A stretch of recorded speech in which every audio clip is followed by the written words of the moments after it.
আলাইকুম। আগাম সবজি চাষ দেখতে পাচ্ছেন, বন্যাকালীন সময় লাউ চাষ করা হয়েছে। মাথাতে অনেক সুন্দর সুন্দর লাউ ধরে আছে। আমি বিষয়টি দেখাচ্ছি কত সুন্দর।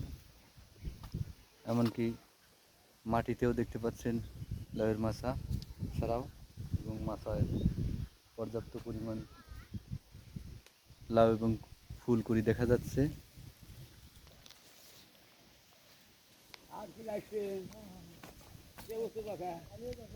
এটি লাউয়ের মাছা দেখতে পাচ্ছেন কত সুন্দর, পর্যাপ্ত পরিমাণ লাউ ধরে আছে।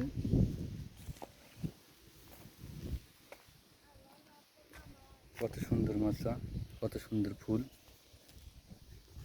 দেখতে পাচ্ছেন।